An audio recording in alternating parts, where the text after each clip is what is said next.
Hola, ¿cómo están? Buenas noches. Bienvenidos a Día D. Vamos a empezar contando la historia del crimen de los gemelos. Ellos son menores de edad y por eso tenemos que guardar en reserva su identidad, pero no el crimen atroz que cometieron, dejando además a dos niñas huérfanas, a dos pequeñitas huérfanas. Y lo planificaron absolutamente todo con el enamorado de uno de ellos. ¿Qué hicieron? Para robarle la moto a Juan Carlos Mercado Jerónimo. Lo acuchillaron, lo quemaron y lo enterraron en una pampa en la ciudad de Ocucaje, en Ica. La policía capturó primero a la muchacha que también es menor de edad. ¿Y qué fue lo que ocurrió? Los gemelos la usaron a ella de señuelo. Días antes del crimen ella contacta a Juan Carlos por redes sociales con la promesa de un contacto a futuro, cara a cara. Y él pica el señuelo. Juan Carlos era viudo. Su esposa había muerto un año antes de cáncer de mama. Entonces todo esto era plan de los gemelos, ¿no? Usaron de señuelo a esta chica, lo cita el día del crimen, y cuando llega a la cita se encuentra con este par de muchachos que lo acuchillan. Como no les funcionó el acuchillamiento en el abdomen, siguieron apuñalándolo hasta matarlo. Lo rociaron con la gasolina de su propia moto y luego lo llevan a un descampado y lo entierran. Estos sujetos ya están presos y Richard Apolo les cuenta toda la historia y un desenlace que le va a retorcer la entraña. Vamos a dar la nota. Estas imágenes corresponden a la mañana del miércoles 20 de mayo. Y en cada una de las camionetas, la policía traslada a 3 adolescentes que un día antes asesinaron sin piedad a Juan Carlos Mercado. Ahora los gemelos de 17 años y la cómplice de estos, una adolescente de solo 14 años de edad, le cuentan a los agentes de homicidios y a la fiscalía en qué lugar, en medio de las pampas de Pinilla en Ica, quemaron y enterraron el cuerpo del hombre de 40 años. ¿Quién hizo el hoyo? Los dos se tornaron. La historia escabrosa, relatada por estos maquiavélicos y crueles menores de edad, se inicia la tarde del lunes 18 de mayo, cuando Juan Carlos Mercado, en su moto, salió de su casa para realizar unas compras. Supuestamente el hombre, padre de 2 niñas, volvería pronto, ya que en la noche tenía turno de trabajo como electricista en la empresa que laboraba. Pero las horas pasaron y Juan Carlos no aparecía. Pasan las horas, 4, 5, 6 de la tarde, ya me preocupo y comienzo a llamarlo porque él dijo que volvía en un momento para irse a trabajar. ¿Y cuando lo llaman? El celular estaba apagado. Ya estaba apagado. Estaba apagado, a las 6 de la tarde ya estaba apagado. 7 de la noche, 8 de la noche, yo hasta las 11 de la noche lo estaba llamando. Al día siguiente, don Cirilo, padre de Juan Carlos, decidió él mismo ir en busca de su hijo desaparecido. Y en esas estaba, cuando cuenta la llamada del jefe de Juan Carlos, quien ya estaba al tanto de la desaparición. Le dio un dato respecto a una amiga de su hijo, a la que éste decía solía visitar y a cuya casa Cirilo Mercado llegó. ¿Qué le dice la señora Flor? Me dijo que no, en ningún momento lo habían visto, no sabían de él hace tiempo. Cuenta que tras dejarle su número telefónico por si ésta llegaba a saber algo sobre su hijo, don Cirilo siguió buscando a Juan Carlos por distintos lugares de Ica, hasta que horas después recibió la llamada de la mujer, que ahora le pedía encontrarse en la comisaría, pues decía tenía noticias de Juan Carlos. Y antes de llegar a la comisaría, como a 100 metros, me dice: señor, detenga un momento el carro que quiero conversar con usted, me dice. Y me dice: señor, ya me he enterado quién le ha robado la moto a su hijo y quién tiene el celular. Es un piraña que es pareja de mi hija, me dice. Yo los he botado ahorita de mi casa porque yo no estoy de acuerdo con eso. La hija de aquella señora era una adolescente de solo 14 años de edad y su enamorado, un menor de 17 años. Horas después, la policía llegaría hasta esta casa en Ica, donde se encontraban escondidos la adolescente de 14, su enamorado y el hermano gemelo de este. Llega la policía.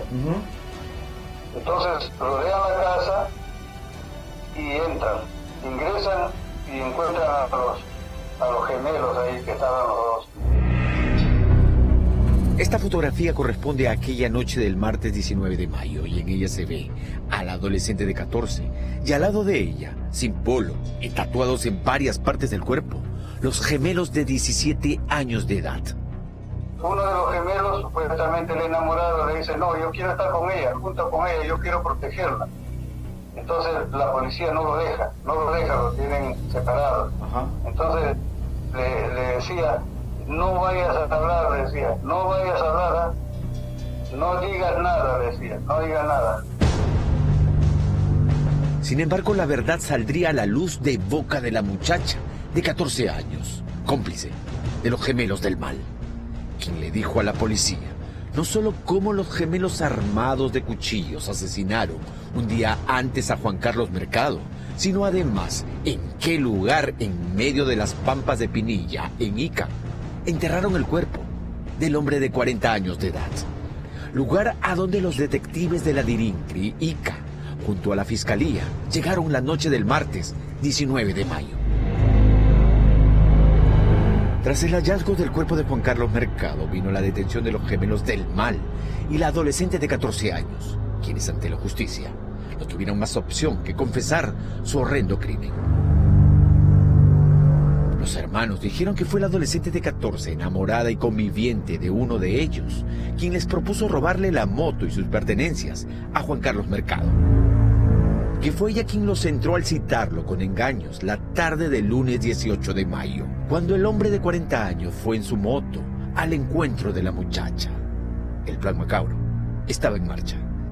Entonces la chica sube a la moto de mi hijo cuando llega él y se dirigen a una tienda, creo, a comprar unas cervezas. Y la chica le dice, vamos a este módulo y ahí vamos a tomar.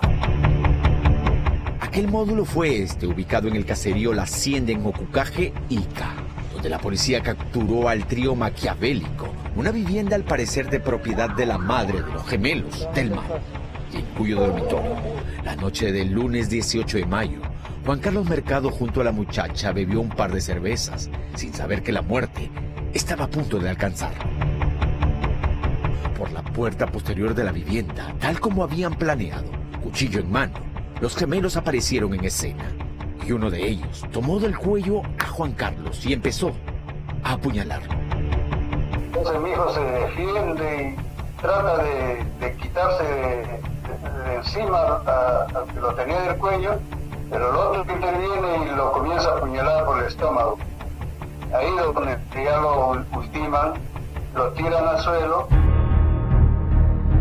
La maldad estaba en su punto máximo, pues no contentos con acuchillar a Juan Carlos y ver cómo agonizaba, uno de los hermanos fue en busca de una piedra, la cual finalmente lanzó al rostro del infortunado hombre, cuyo cadáver arrastraron hacia la moto, esa en la que horas antes Juan Carlos, sin saberlo, había llegado al encuentro con la muerte. Con total sangre fría, los hermanos subieron el cadáver a la moto para colocarle luego una mascarilla y lentes de sol, con el propósito que nadie se diera cuenta en las calles que trasladaban un muerto.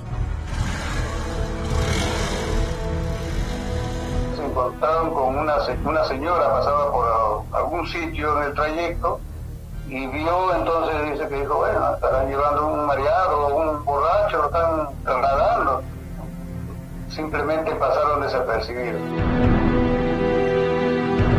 Fue así que los gemelos del mal lograron por 20 minutos trasladar en moto el cadáver de Juan Carlos Mercado y llegar finalmente, terminando la tarde del lunes 18 de mayo, hasta las pampas de Pinilla, con el propósito de enterrar el cadáver. Pero antes, buscando deshacer toda evidencia, los hermanos intentaron sin éxito quemar el cuerpo. Sí, habían comprado gasolina ya antes de llevar el cadáver, antes de cargarlo. Entonces, le echan la gasolina y comienzan a prenderlo, el fósforo dice que se apagaba como a esa hora, pues, de la tarde y media, así te daban que corre viento, en esas pampas. Entonces no lograron prenderlo. Entonces se regresan, dejan así todo como estaba y se regresan. Los adolescentes asesinos volvieron a la casa del crimen, donde los esperaba el adolescente de 14 años, con quien a la mañana siguiente, es decir, el martes 19 de mayo, regresaron a las pampas de Pinilla, para terminar lo que empezaron la noche anterior.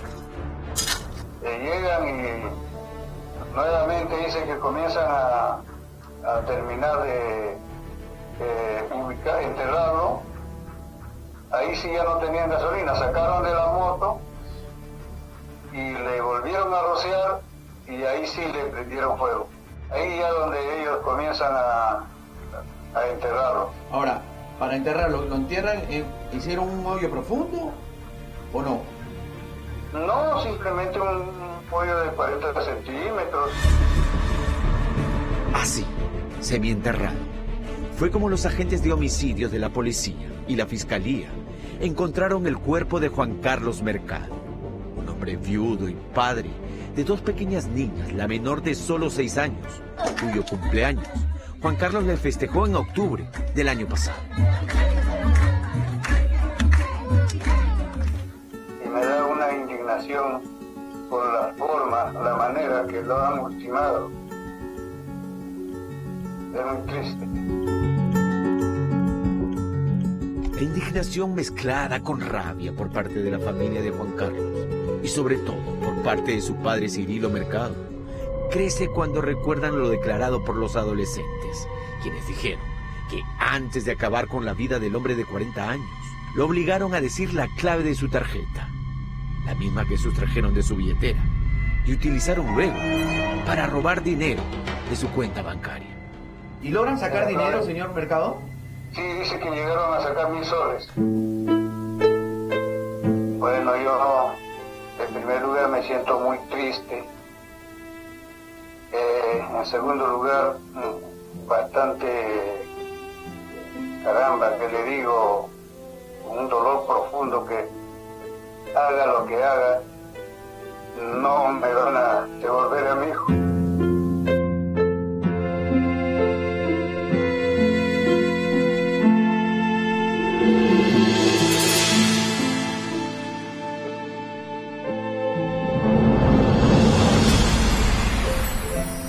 Aquí hubo premeditación, planificación, hubo saña, hubo maldad.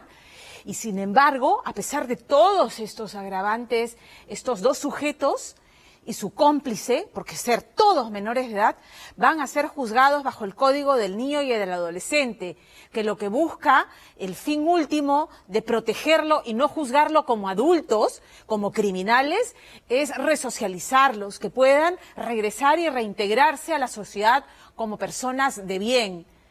¿Pueden dos sujetos de 17 años que han actuado con esta frialdad realmente reformarse y volver a ser hombres de bien socialmente? Richard Apolo, como les dije, estaba seguramente como usted después de ver la nota, con la entraña revuelta de pensar de que estos sujetos pudieran en poco tiempo recuperar su libertad.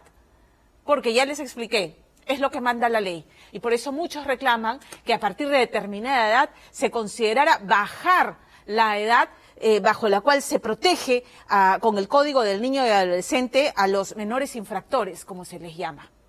Tema para pensar.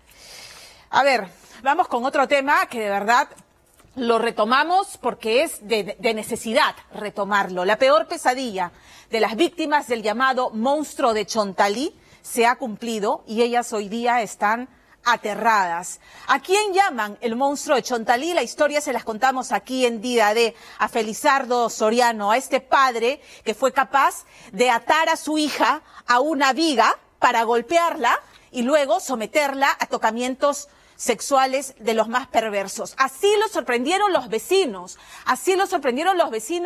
que lo sorprendieron en flagrancia, y por eso este sujeto se fue con prisión preventiva, porque la policía, las rondas campesinas y el fiscal y el juez entendieron que este sujeto es un peligro y lo pusieron tras las rejas.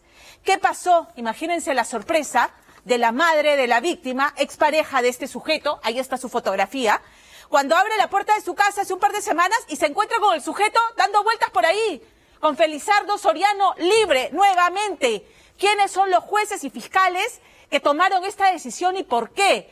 Y la alucinante versión de los familiares de Felizardo Soriano. No, esto es todo un plan maquinado por la madre porque se quiere quedar con la casa. Increíble. Angélica Villegas.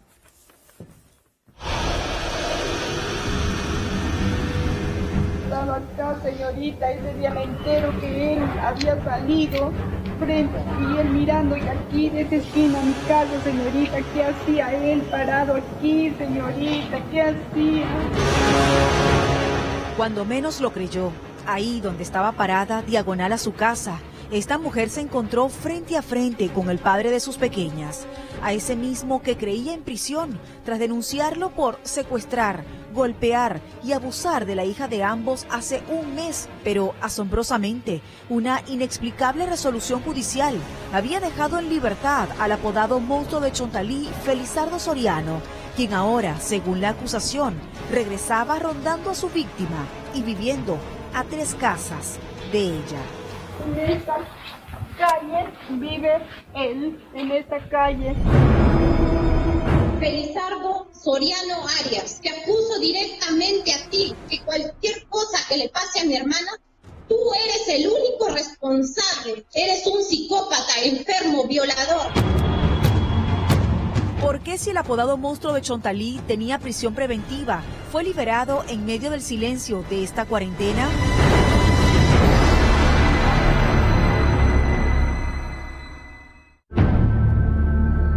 Hace 3 semanas contábamos la historia de Felizardo Soriano, a quien conocen como el monstruo de Chontalí en el poblado de Jaén, ya que hace más de 15 años siembra el miedo en mujeres y niñas de la zona, quienes lo acusan de vigilarlas para luego entrar a sus casas y ultrajarlas, quedando como un rumor de pueblo que luego confirmaría la madre de sus 2 hijas, quien nos contó que como se separó de él por violencia física hace tiempo, teniendo orden de alejamiento, este en venganza entró a su casa aprovechando que no estaba y abusó de su propia hija de 12 años. Empuja esta puerta, agarra un trapo donde tiene su ropa sucia de mi hija, la agarra, le envuelve la boca para que no hable nada. Mi hija gritaba, él avanza a coger su mano, cuelga la mano acá, le cuelga el otro brazo allá y un trapo bien amarrado a mi hija ahí, para que no respire ese físico. La madre de la víctima, basada en el testimonio de la menor, narró que Felizardo llegó hasta el techo de la vivienda de ellas a través de la casa vecina, y cuando su hija adolescente se percató de sus pasos, escondió a su hermana menor de 6 en la cocina, pero cuando iba a resguardarse, su padre la emboscó, sometiéndola a torturas, agresiones y actos contra el pudor. Por lo que cuando pidió auxilio, su hermana menor, escuchando los gritos escondida y asegurando haber visto entrar a Felizardo, salió a pedir ayuda, causando que el sujeto huyera y otros familiares pudieran auxiliar a la menor, quien al ser examinada presentó golpes en diferentes partes del cuerpo y afectación emocional, caso que de inmediato investigó la fiscal Teresa Obregón.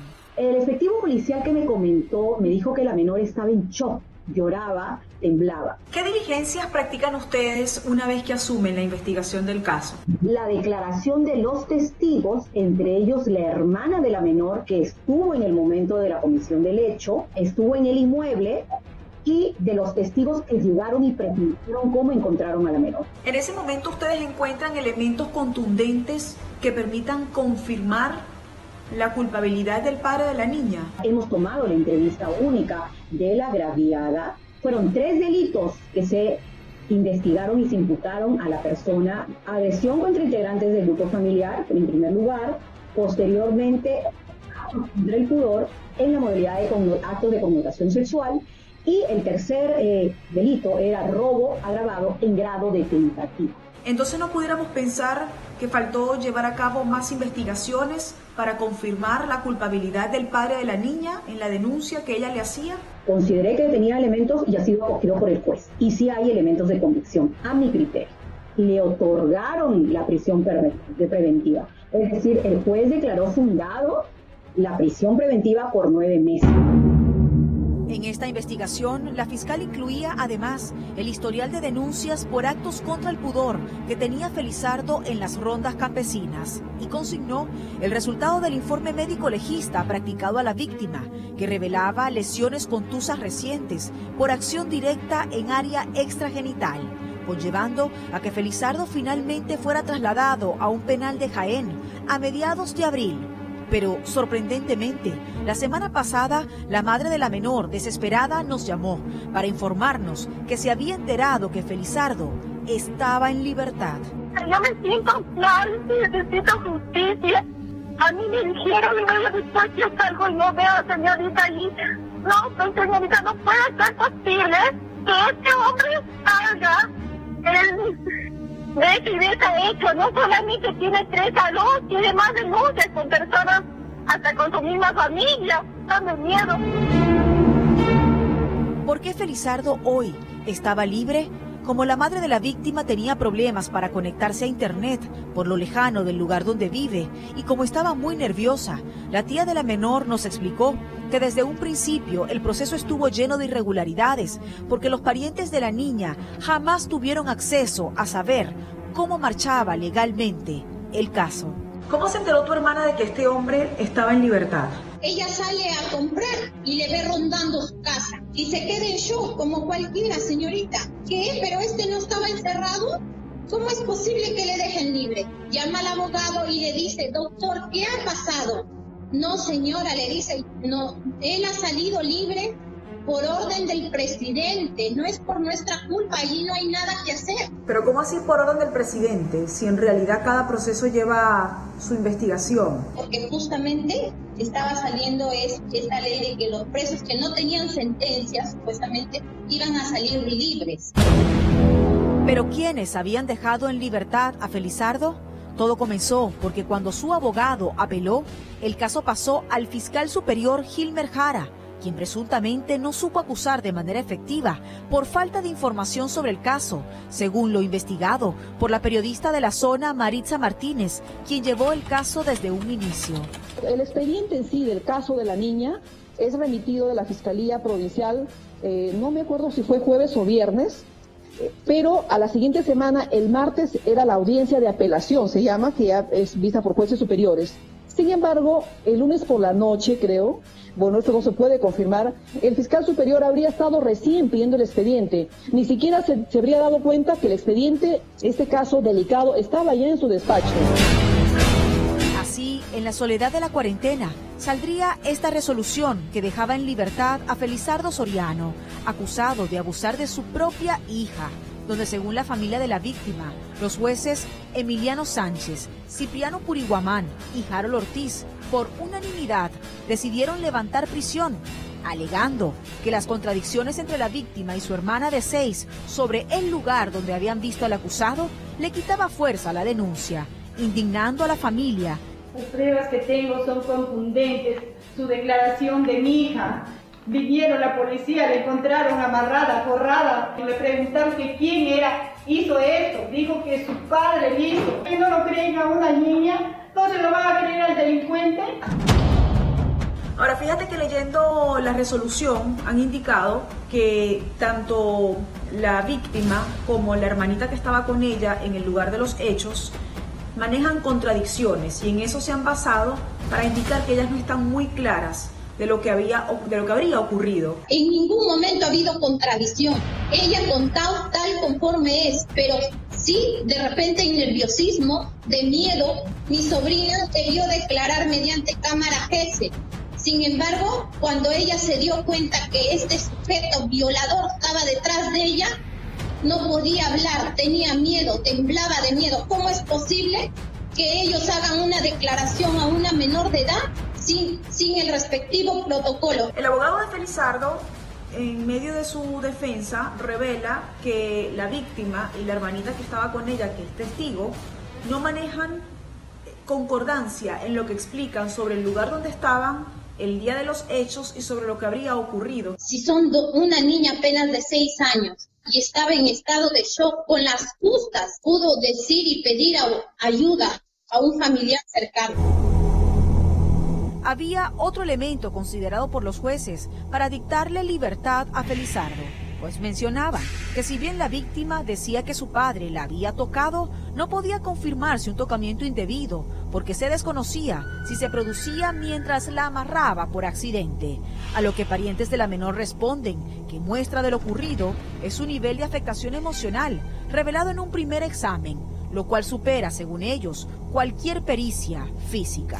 Peligra mi vida, de mis hijas. ¿Qué hago yo? Que mi hija se traume cuando lo ve pasar. Otro punto que ha usado la defensa es señalar que si la niña hubiese sido agredida por su padre, como ella lo señala, el tiempo que le habrían dado de reposo en su examen médico legista habría sido más y solamente le dieron un día de reposo. No solamente es golpes, sino también es intento de violación. ¿Qué es lo que él hizo? ¿No la maniató? ¿No le golpeó? La foto en que yo les he enviado pueden analizarlo específicamente, cómo se ve mi sobrina. ¿No se ve maltratada? La familia de la agraviada no solo se sentía maltratada por Felizardo, sino por las autoridades. Ahora, con Felizardo en libertad, se supone que se le deberían otorgar medidas de protección tanto a tu hermana como a tus sobrinas para que él no se acerque. Sin embargo, me sorprende que me indicas que él ha estado rondando en la casa. ¿Tu hermana ha pedido ayuda a la policía de la zona para que la protejan? Ha ido a la policía y la policía le ha dicho que tiene que tener su orden actualizada mediante el juzgado de familias, su orden de alejamiento. Viendo esto, decidimos contactar a la hermana de Felizardo, quien sorprendentemente juraba su inocencia, alegando que esta grave acusación era una coartada de la madre de la niña para quedarse con la casa de él. Esto es un hecho planeado por la madre de la niña, que es mi sobrina, por situaciones materiales. Ahora, ¿usted cree que una madre de verdad va a querer acusar al padre de su hija de intento de abuso sexual y una niña también va a querer hacerlo con su propio padre solamente por quedarse con una casa? Sí, justamente la ambición de esta señora es tan desconsiderable, llamémoslo así, porque para ponerlo como escudo, como víctima a una de nuestras hijas, a nuestras hijas, pues es algo macabro, ¿no? No, lo macabro es lo que está diciendo la niña, que su padre la agredió, la secuestró y que intentó abusar de ella. Reiterar, la fiscal en su momento le preguntó si había habido tocamientos indebidos, ella manifestó que no, que solamente cuando me estaba amarrando le cogió la pierna. Bueno, tampoco podemos esperar que una menor de edad dé con el término específico que lleva el delito. Lo cierto es que ella refiere que su padre le tocó el muslo y eso es un tocamiento indebido. En su declaración en ningún momento dice que ha intentado violarla. De hecho, hasta se atrevía a indicar que la víctima de 12 años mentía siendo manipulada por su madre. Un hecho de esa naturaleza, donde un delincuente hace ese tipo de amarres, ¿usted cree que un certificado médico puede salir de 0 por 1? ¿Y cómo justifica entonces la fotografía donde sale la niña atada de brazos y además con lesiones? La fotografía existe, sí la amarraron a la niña, pero no fue mi hermano. Señorita, lo único que le puedo decir que vamos a llegar a la verdad y vamos a demostrar la inocencia de mi hermano. Dando por desconocido el antecedente de actos contra el pudor que Felizardo tiene en las rondas campesinas. Y entonces su hermano también es inocente de otras 4 denuncias que también tiene de actos contra el pudor de diferentes niñas en diferentes fechas, que constan en documentos de las rondas campesinas de la zona. Yo no le puedo referir de algo que yo desconozco, señorita. Y yo le estoy refiriendo al pasado de su hermano, y le estoy diciendo que su hermano ya trae un historial de actos contra el pudor. Entonces, ¿las diferentes niñas que lo acusan también están mintiendo? Le vuelvo a decir, no tengo conocimiento de ello. ¿Qué va a hacer usted cuando yo le envíe a su WhatsApp los documentos que demuestran que ante las rondas campesinas su hermano tiene más de 4 denuncias? No puedo adelantar los hechos, señorita, porque no lo tengo en la mano en los documentos. Y sí me gustaría que me lo envíe. Efectivamente, cumplimos con enviarle a la hermana del acusado todo el historial de denuncias que tiene ante las rondas campesinas este sujeto, y aunque las leyó, no se pronunció sobre algo tan grave. Hasta el último momento quisimos tener la versión del fiscal Gilmer Jara, acusado de no haber presentado una acusación acorde a lo ocurrido, pero nunca nos respondió aunque leyó nuestra solicitud. Un caso más que se suma al negro expediente que sobre él circula en los medios locales. ¿Es que acaso, en delitos tan graves, es la víctima quien debe demostrar, reviviendo su dolor, lo que ha ocurrido?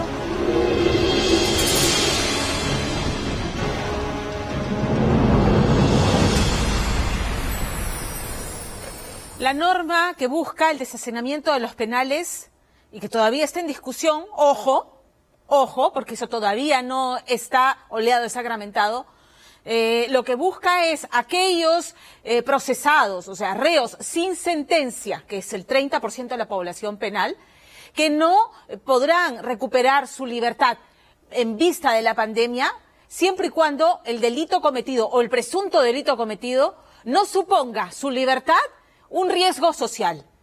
Y este sujeto, Felizardo Soriano, con todo lo que usted ha escuchado y con el historial que existe, porque no es solamente su propia hija quien lo denuncia, sino también habrían otras víctimas en su haber, claramente es un peligro social. Y en la medida en que la investigación está en curso, ¿cómo dejan a sus víctimas a merced de este sujeto? Aterradas están. ¿O qué espera el fiscal Gilmer Jara? ¿Qué espera el juez que determinó que podía recuperar su libertad? Que pase a formar parte de las cifras de víctimas durante la cuarentena hasta el 24 de mayo, 19 feminicidios, 256 casos de violaciones de niños y adolescentes. Y lo que es dolorosísimo, 39.226 llamadas a la línea 100, de las cuales más de 10.000 son de denuncias sobre agresión física y sexual de niños y adolescentes. Esa es la realidad de los niños, de las niñas en situación vulnerable en nuestro país. Los mandamos a cuarentena al lado de su victimario. Y hoy un juez y un fiscal allí en Jaén dijeron, este señor que vaya, porque vamos a cumplir la disposición gubernamental. Como no tiene sentencia, que se vaya libre, siendo un peligro para la madre y para esta niña, que es su propia hija. Increíble, increíble. Vamos a hablar de lo que se siente cuando el COVID te toca la puerta, ¿no? Es como que se te abre un abismo bajo los pies. Y por supuesto que lo primero que piensa la gente que recibe el resultado positivo es, piensa en muerte. Y luego te entra el pavor y yo con el COVID fui a mi casa. ¿Y a cuántos en mi casa contagié? Claro, todo eso se te viene en la cabeza. Nicole Pillman le contó a Fernando Díaz que cuando le dieron el resultado positivo dijo, bueno, pues aquí se acabó todo. Ahora, felizmente, ella y su esposo hicieron síntomas leves y pudieron hacer cuarentena en su casa. La peor cara de la enfermedad la está viviendo el actor Paul Gastelo. Paul Gastelo, toda su familia 7 miembros de su familia resultaron positivos al coronavirus. Y él era el que llevaba y traía de los hospitales, el que ayudaba, hasta que un buen día un amigo lo encuentra tirado en el piso, casi sin poder respirar, y por eso terminó internado en una unidad de UCI, teniendo a todos sus amigos así en vilo, siguiendo minuto a minuto su evolución. Las estadísticas mundiales, sin embargo, dicen que el 80% de los casos de coronavirus son asintomáticos o hacen síntomas muy leves, ¿no es cierto? Gracias, además, a aquellos que terminan entrando a la UCI o a un hospital, terminan librando la batalla gracias al acompañamiento de los que llamamos héroes de bata blanca, ¿no? Nuestros héroes en la primera línea. Y la realidad en el Perú es que nuestros héroes se fabrican su propia capa con bolsas de plástico y trajinan sus 21 mascarilla hasta límites sanitarios riesgosos con tal de seguir salvando vidas. Esa es la realidad aquí en el Perú.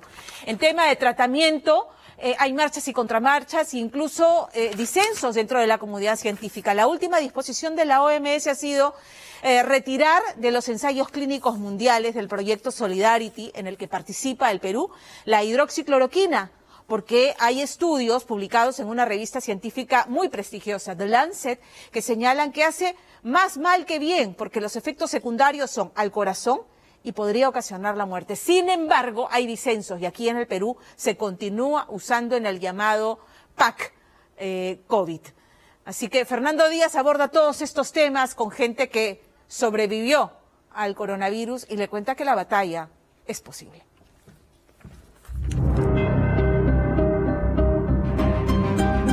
Tuve mucho miedo por mi familia. Créeme que es una situación que no se la deseo a nadie.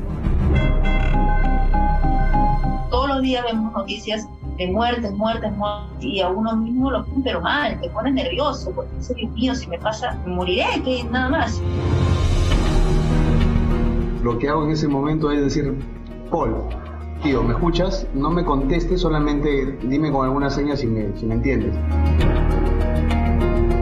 Cuando decían positivo a mis hijos también, ya imagínense, fue terrible, esa noche fue horrenda.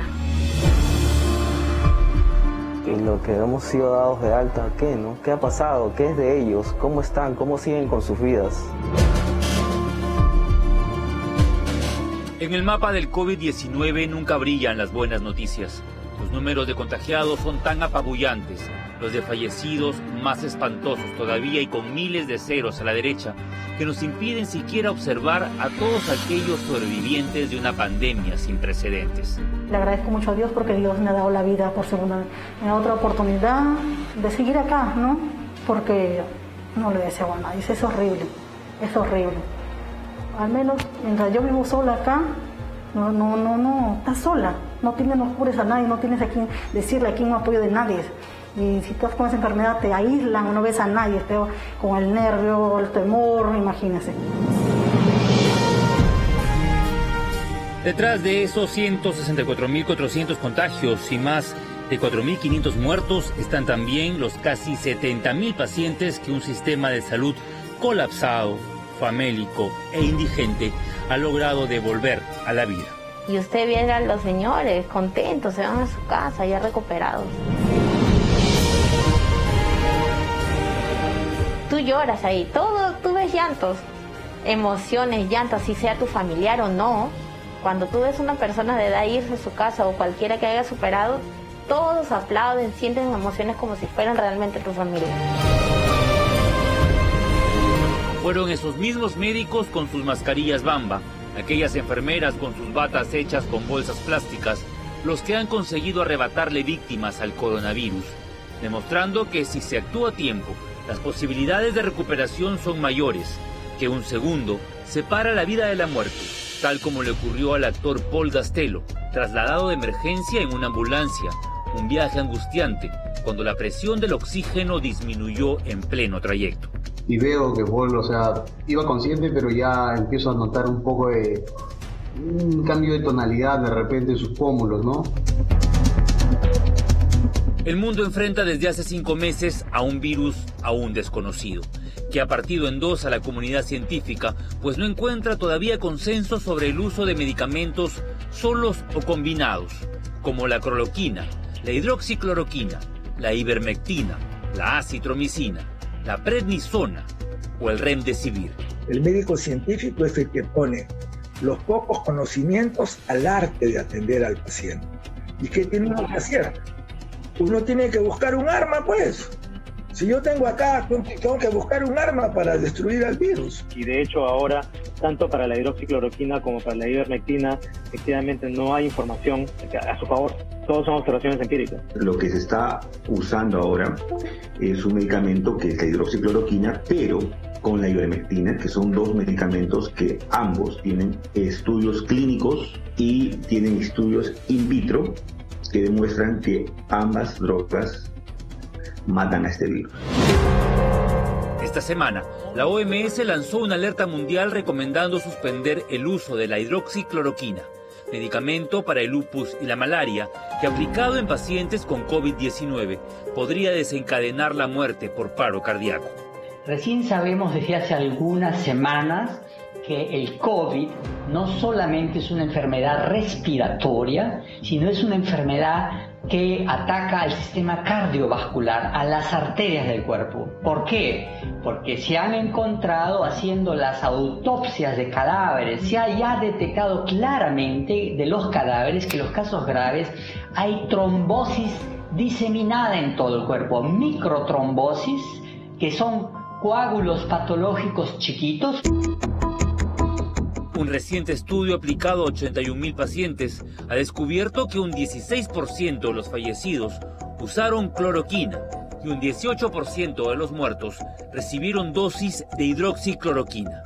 Todas las medicinas pasan por pruebas clínicas y farmacológicas que determinan sus beneficios y riesgos. Y en casi todos estos casos estamos hablando de estudios con muchas personas en las cuales se demuestra la seguridad y la efectividad de los productos. Sin ese requerimiento estamos en la ley de la selva, estamos de vuelta a la medicina tribal en la cual uno por ensayo y error puede encontrar una cura posible. Sin embargo, en el Perú, el Ministerio de Salud, ante la ausencia de vacuna y las cifras de contagiados, ha optado por el uso de la hidroxicloroquina y la ivermectina, un binomio que es parte del llamado kit anti-COVID que se entrega a domicilio y que representa una inversión de más de 213 millones de soles. Nosotros estamos usando ahora hidroxicloroquina e ivermectina. No estamos usando la combinación de hidroxicloroquina y citromicina porque, si bien es cierto, estudios in vitro es que hay sinergismo, hay potencia, como no tenemos la capacidad de hacer electrocardiogramas de base a las 72 horas para tener la certeza, porque esto va a ser masivo, estamos quedándonos con la droga más eficaz, que ha demostrado mejor utilidad, que es la hidroxicloroquina, y usando ivermectina, que es una droga mucho más segura. El uso de estas medicinas se produce en la primera fase. Los médicos tienen una semana para poder frenar el avance del virus. Le demos la medicina que tenemos, que es cloroquina, hidroxicloroquina, con o sin la citromicina, y añadimos, cuando no tengamos disponibilidad de este producto, la ivermectina. Tratamos y el paciente no termina hospitalizado. Sin embargo, no todos los pacientes hoy dados de alta han recibido estos fármacos. Lo que están dando ahora, la citromicina y el paracetamol era condicionante por si acaso hubiera algo de fiebre, y la prednisona a ver también si en caso me había una complicación de falta de aire o algo así, pues, ¿no? La casa de los protagonistas de esta historia es chica. Está al fondo de una quinta en el Callao, pero dentro de ella late un corazón enorme que ha enfrentado al virus más peligroso del mundo. Que estamos bien, que íbamos a salir de esto, ¿no? Que Dios estaba con nosotros, pues, que somos una familia bendecida, que juntos estamos en esto y juntos vamos a salir de esto, pues, ¿no? Sus 5 integrantes han vuelto al calor de hogar luego de cumplir 13 días de aislamiento en las torres de la Villa Panamericana. Sergio Miranda mira la calle todavía con temor. Piensa que fue en el trabajo donde se contagió. Yo era el expuesto, pues, no, porque yo era el que salía a trabajar, porque yo era, tenía permiso por lo que trabajaba en un centro de salud. A la semana tuvo tos y después problemas para respirar. Los Miranda Mendoza pasaron por la prueba rápida. Después que le saquen las pruebas a mis hijos y que también digan que son positivos, cuando usted escucha que los niños prácticamente son muy difíciles de contagiar. Casi todos dieron positivo al COVID-19. Todos, menos una princesa de apenas 2 meses que nació en plena cuarentena. Ellos mismos dicen que mi hija es un milagro. Con tan solo 2 meses, sus defensas no están tan bien. Ella recién está haciendo su sistema inmunológico, recién. Por obvias razones, toda esta familia fue aislada en la Villa Panamericana. Y hay mucha gente que comenta de que sí, que son privilegiados, que porque tienen seguro, que porque... Y eso es mentira. No hay privilegios para nadie. Mi compañera de cuarto es de Piura, la tienen ahí. Ella tiene CIS. La gente dice, sí, lo que van allá son los asegurados. Mentira. Hay bastantes venezolanos que no tienen nada y los tienen ahí. La gente es malintencionada, de que quiere dejar mal al Estado, al gobierno, no sé. A estas alturas de la pandemia en el Perú, los contagiados ya no se atienden en los hospitales. Muchos libran la batalla en sus casas y ahí es fundamental la telemedicina, que debe orientar sobre el tratamiento médico a seguir. Eso ocurrió con la cantante Nicole Pillman, contagiada de COVID-19. Yo creo que lo principal debería correr parte del Ministerio de Salud y del presidente de entregar la medicación a la gente. No hay hospitales, no hay espacio en los hospitales, las colas son inmensas para que un doctor te pueda atender. Obviamente tampoco hay personal médico, ni siquiera cuando no había pandemia alcanzaban los médicos para nosotros, para los peruanos, ahora menos. Quizás fue en las salidas al supermercado cuando el virus los alcanzó. Nicole compartió sin miedo su testimonio en redes, pues ella y su esposo recibieron orientación médica por teléfono. Cada doctor tiene que chequear tus síntomas. En mi caso, me dieron acitromicina y prednisona y paracetamol, durante 5 días, nada más. Y mi esposo tomó lo mismo y le agregó la ivermectina. Bueno, yo también tomé ivermectina en el 4º o 5º día después de ver, porque me asusté, un 3.º o 4.º día me asusté porque me dolió un poco el pulmón. Entonces me fui a emergencia y me hicieron una tomografía pulmonar. Solo tenía una inflamación, no más nada. Lamentablemente, el sistema de salud ya no llega a todos los pacientes. Cansados de llamar al 113 y no ser atendidos, salen a las farmacias en busca de medicinas que hoy están por las nubes. Un familiar me hizo el favor de ir a comprar unos medicamentos. La ivermectina se ha cuadriplicado en el precio a lo que yo compré a inicios de mayo. Lo compré de 21 soles, ahora está a 80 soles y está escasa además, ¿no? Está escasa. Se pudo conseguir después de haber visitado varias farmacias, ¿no? Y eso es injusto, ¿no? Es injusto sobre todo para las personas de menos recursos que no pueden adquirir un medicamento para sentirse mejor, ¿no? Pero ¿qué ocurre con esa población vulnerable que vive sola o que ante la falta de atención médica termina muriendo en sus casas? Fueron segundos los que le permitieron al reconocido actor Paul Gastelum llegar hasta una unidad de cuidados intensivos. Cuando yo llego, los doctores me comunican y me informan su estado. La doctora me dice: joven, su familiar, el paciente está muy delicado porque con 40% en saturación es casi incompatible con la vida. 7 miembros de la familia del actor, entre ellos sus 3 hermanos, ya se habían contagiado. Paul Gastelum los llevó a los hospitales y los ayudó en casa, pero terminó finalmente infectado. Esta enfermedad no solamente te pone a prueba, no pone a prueba a las personas mismas, pone a prueba a toda la familia en conjunto. Y lo peor es que por todo lo mediático, por el distanciamiento social que debe haber, por la poca movilidad que hay, entonces a Dios gracias pude llegar, ¿no? Con la ayuda de un familiar y pude asistir a mi tío. Estas son películas que van a remover nuestras raíces, además van a remover nuestra conciencia, nuestro orgullo. Harry lo rescató cuando el actor de tantas películas, telenovelas y miniseries fue hallado solo en su casa sin poder respirar. En la ambulancia que lo llevaba de Pueblo Libre a San Borja ocurrió una angustiante escena de esas que tantas veces protagonizó en la ficción.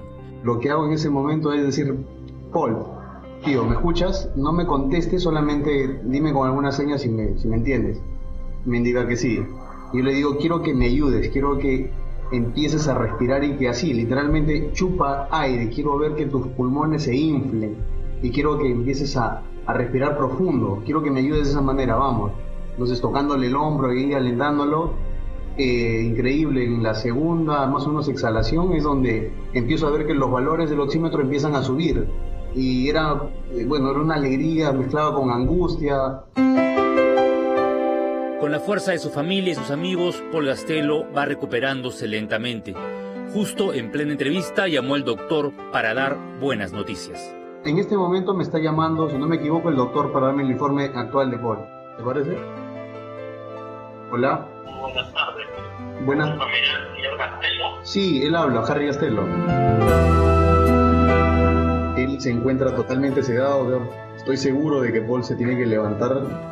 Y para cuando se levante, él simplemente será un sueño largo, ¿no? Las brigadas del MINSA recorren distritos populosos entregando kits de medicamentos anti-COVID. tenemos que ir a las casas, tenemos que llevar el medicamento y tenemos que hacer un diagnóstico clínico epidemiológico, que es algo que los médicos tenemos que aprender a hacerlo. Regresar al estetoscopio, regresar a la anamnesis del paciente, decirle dónde se contagió, qué síntomas tuvo, cómo estuvo y definir en ese momento, usted tiene coronavirus. Los especialistas dicen que cualquier persona que pierde el sentido del gusto y el olfato tiene coronavirus hasta demostrar lo contrario. Pero Elizabeth era asintomática, se contagió cuando fue al hospital de Vitarte para tratar un dolor en el páncreas. Yo me asusté, me desaté de nervio porque yo fui por una enfermedad de mi estómago y que me digan de que estoy con el COVID. Me fue algo, me atesté de nervios por completo me desaté. Dejó a su único hijo con una amiga y se aisló en la Villa Panamericana. Aquellos que se han recuperado solo esperan el momento de recuperar también aquel espacio que los hacía felices. Necesito cantar en un escenario, necesito poder estar con la gente, con mi público. Eso es una cuestión muy humana y ojalá, Dios quiera, pronto se encuentre la vacuna, porque esto es muy duro para todos, pero no para todos. Cuando nos volvamos a encontrar, el tiempo volverá a su lugar y ese beso será eterno.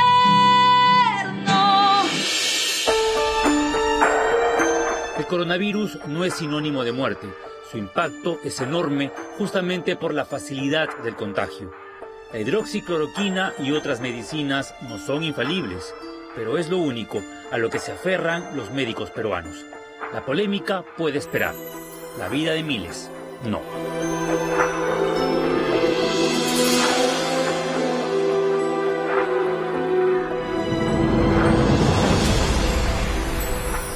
Solamente quiero recalcar lo que esta semana me dijo Patricia Salas, que ha sido ministra de Salud, médica epidemióloga, que está a cargo, junto con otros científicos peruanos, del proyecto Solidarity aquí en el Perú, que están haciendo ensayos clínicos con las medicinas y testeando cuál sí, cuál no funciona y ayuda a evolucionar favorablemente a los pacientes con COVID. Uno, por favor, no automedicarse, porque se publican muchos nombres de medicinas que funcionan. Automedicarse es lo peor que puede hacer en cualquier circunstancia, pero sobre todo en esta, porque tiene que ser un médico el que, haciendo una evaluación a cada paciente en particular, para determinar qué tratamiento seguir, qué línea seguir. Número dos, la mejor manera de sobrellevar la convivencia con el coronavirus es cuidándose uno mismo. Y eso pasa por usar correctamente la mascarilla, lavarse las manos, distancia social. Ese es el ABC que cada uno debe observar. Número 3, cuidar a los más vulnerables. Por supuesto, a los ancianos, pero si usted es diabético, es hipertenso, tiene alguna enfermedad coronaria, alguna enfermedad preexistente, por supuesto que entra dentro del paquete grupo de riesgo y tiene que tomar medidas extra, lo que no significa aíslese eternamente en su casa. Lo que dure la cuarentena, por supuesto, porque es lo que corresponde, pero luego todos vamos a tener que aprender a convivir con el coronavirus en la medida en que no hay a la fecha ningún tratamiento 100% probado que cura el coronavirus, ni hay la vacuna todavía. A fin de año, dicen los laboratorios chinos, ojalá, Dios quiera. Mientras tanto, mascarilla, lavado de manos, distancia social. Y con esas recomendaciones nosotros nos vamos a la pausa. Pero vamos a regresar para hablar de esos, los llamamos héroes, y literalmente lo son, porque se juegan la vida, porque se encuentran en su chamba con el virus. Además, que se presenta en personas asintomáticas, que está en los mercados, en el transporte público, y ellos que están haciendo su chamba se encuentran con este virus, se contagian, se curan y regresan al campo de batalla. Algunos en UCI y volvieron a nacer. Son historias conmovedoras realmente. Y vamos a hablar del transporte, porque sí, si los mercados, Dios quiera, que sigan bajo este control estricto sanitario, el otro foco de contagio en el que estamos con los focos puestos es el transporte público. Y el fenómeno Floyd George.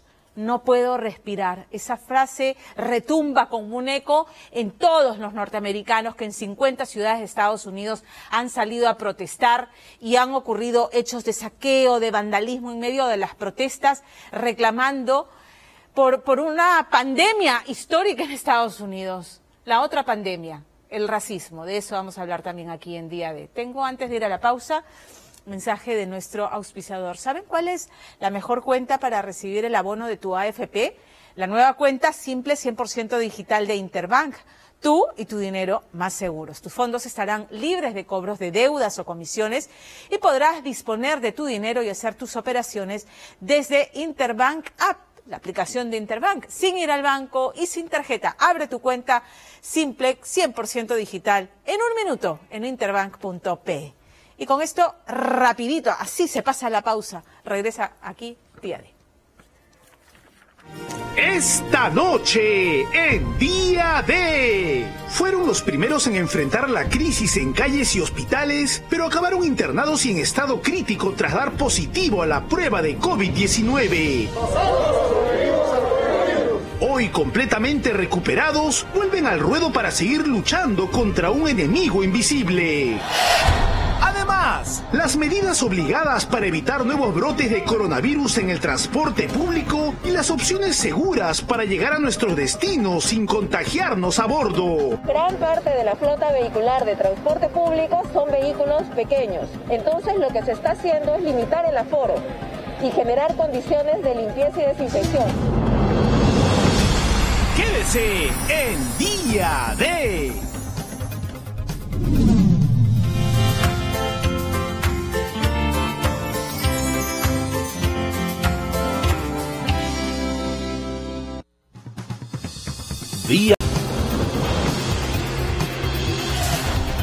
En plena pandemia, Estados Unidos arde, y es que lo que ha ocurrido con Floyd George, este ciudadano afroamericano que ya estaba reducido, enmarrocado, boca abajo en el suelo, y el policía Derek Chauvin lo tenía además presionando la rodilla sobre su cuello, y esta frase, no puedo respirar, registrada por decenas de testigos que grababan todo con sus celulares, retumba en las cabezas, como les dije antes del corte, de los miles de protestantes que en 50 ciudades de los Estados Unidos han salido a reclamar al gobierno para poner fin a la violencia policial, pero sobre todo reclamando sobre una pandemia persistente en los Estados Unidos, que es el racismo. Tenemos nota de nuestro compañero Ronald Hacha.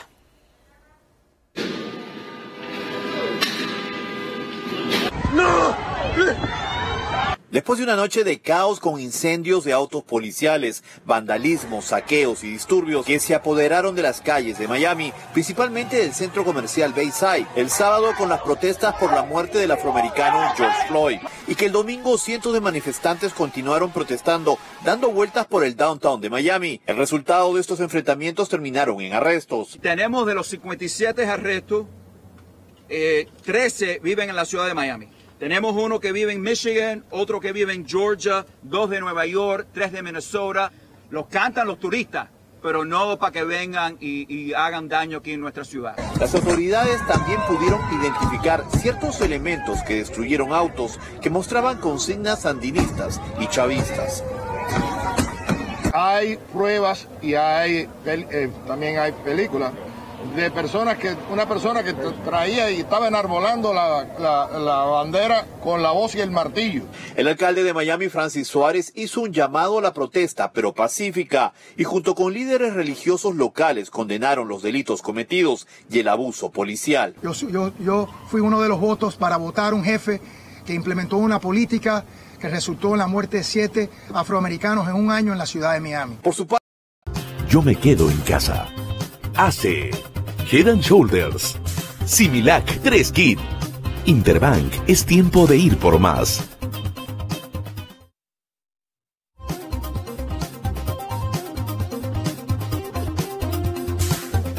Fue un honor haber participado ayer en la jornada de cierre de la campaña Misión Posible en alianza con UNICEF para llevar ayuda a los que en esta pandemia la están pasando mucho peor, y hablamos de niños, niñas y adolescentes en situación de vulnerabilidad, a los que les reclamamos, y lo hemos dicho bastantes veces, ¿no?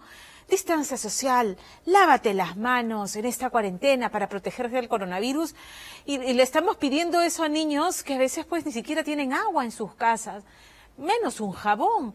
Les pedimos distancia social cuando viven en condiciones de hacinamiento, en una situación de pobreza, y ahí es donde entra a tallar UNICEF. Y entonces ayer se llegó a la meta y ha sido algo fantástico, porque eso se debe a ustedes, que fueron solidarios y que compartieron eso que es tan necesario en estos momentos, ¿no? Porque el que aún tiene ingresos está ahorrando, el que no tiene ingresos pues está viviendo de sus ahorros, y muchos viven del bono, y aún así metieron la mano al bolsillo para donar y alcanzar la meta. Gracias por eso. Tenemos un video que se los vamos a compartir, pero antes tengo mención de nuestro auspiciador. Nos acercamos al invierno y nuestros problemas en la garganta aumentan. Hay muchos factores que influyen, como el frío, las enfermedades respiratorias o simplemente el uso excesivo de nuestra voz. Por eso, para estos problemas tenemos Islamint. Es un alivio natural que protege tu garganta irritada, porque actúa como un bálsamo que cubre tu garganta, dándote rápido alivio. Además ayuda a tratar síntomas de enfermedades como amigdalitis, faringitis, disfonías y carrasperes. Islamint, un producto alemán. Hazte escuchar con Islamint. Y ahora sí, vamos con el video de lo que fue ayer la jornada Misión Posible aquí en AT.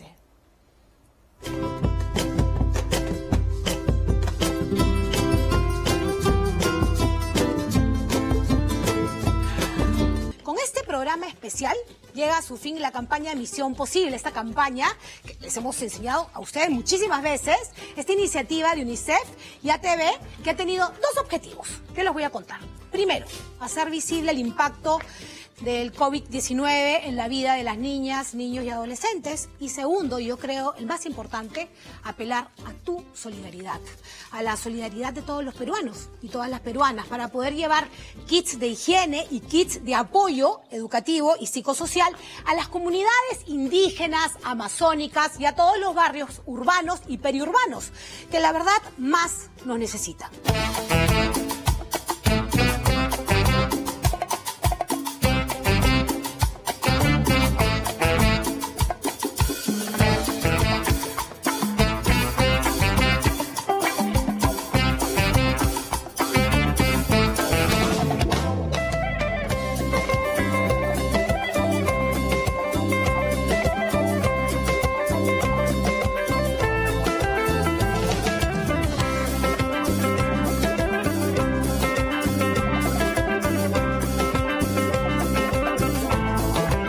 Dije que esto me pone a bailar, me pone mal. Marcos Unino está vía Skype y tenemos que unirnos los dos en este momento esencial. Y también se une Gustavo Ugalde de UNICEF. Estoy recontra contento. Es increíble el Perú. Y tú lo dijiste, Pamela, en ese momento tan difícil que todos estamos acordando de guerra, que todos estamos preocupados. A ver, la cifra. Que te la dejo a ti, por favor. ¡Ay, gracias! ¡Qué honor, Gustavo! Vamos con la cifra. Ya. Y la cifra final La cifra final es, a ver, ¿la ponen así en pantalla gigante? 287 soles, llegamos a la meta. Llegamos a la meta. Gracias, Perú. Abrazos a la distancia, que eso se solidarizó. Sí se puede, eso sí se puede. Vamos a llamar a toda la gente que no pudo entrar su llamada. Hay mucha gente que no entró su llamada, les vamos a llamar. Esto no para, vamos a seguir recaudando para apoyar a más niñas y niños. Así es. 2 soles al día. Con algo tan fácil podemos llevarles un kit de apoyo. Ponemos Muchas gracias, otra vez Perú. el número. Por Gracias, favor. Perú. Ese es el número que hemos logrado. Gracias, Perú a ustedes. Solidario, en 2 horas. Así en 2 es. horas, Pam. Fabuloso. 501.287 soles. Y es importante decir que las cuentas van a seguir abiertas todo el año, porque, Gustavo, las necesidades son siempre y son muchas. La crisis va a durar un poco de tiempo, desafortunadamente, y la gente va a tener esa necesidad. Pueden seguir entrando todo el día a la página unicef.pe o llamar al número 701-3600 y vamos a estar contestándoles con mucho gusto. Estoy feliz, Marco. Gracias por estar ahí, cuarentenando en México, pero tan cerca. Feliz. Gracias, Perú, por demostrar que siempre somos un país que apoyamos, como lo dijiste, Pamela. Están abiertas las puedes todavía ser socio de UNICEF. unicef.pe y todavía puedes seguir donando para esta emergencia o hacerte socio de UNICEF y ten la seguridad que toda esa plata y los kits que vamos a llevar se van a tomar todas las precauciones para limpiar y para tomar todos los protocolos de higiene para llegar lo más sano posible y evitar cualquier tipo de contagio de esas comunidades. Muchas gracias. ¡Abrazo! Gracias a ATV por darnos este tiempo. Gracias por dejarnos alargar para poder llegar a esta meta maravillosa. Gracias. Un beso enorme para ustedes. Para ti también, Marco. Gracias, Perú, porque cuando queremos y nos lo proponemos, lo logramos y ese número lo dice todo. Gustavo, gracias. Muchísimas por gracias. confiar Gracias, en ATV. Gracias por Perú. confiar en ATV. Gracias, Perú. Chau. Gracias. Chau. Yo bailo. Por amarte, por desearte. Y yo seguiría bailando aquí, pero nos tenemos que ir. Y antes de eso, hacerles saber que los kits ya están llegando, que ya se han repartido. Algunas de las misiones demoran 3 días navegando por los ríos ahí en la selva, pero los kits están llegando y las cuentas siguen abiertas. Ya lo escucharon, las necesidades son muchas. Y si usted tiene a bien seguir colaborando, www.unicef.pe. Y con esto me voy. Hasta el próximo domingo, minuto antes de las 10, viene Verónica Ión y de película. Y una más, cuídese, cuide a los suyos. Si uno tiene que salir, no lo haga. Y si va a salir, mascarilla, se lava las manos, distancia social. Haga cuarentena inteligente. Si ve el bus con mucha gente, no se sube. Mejor es pedir disculpas. Jefe, lo siento, el bus venía lleno. Yo no creo que no haya jefe comprensivo que le diga, lo siento, la hora es la hora. Cuarentena inteligente. Chao, hasta el próximo domingo.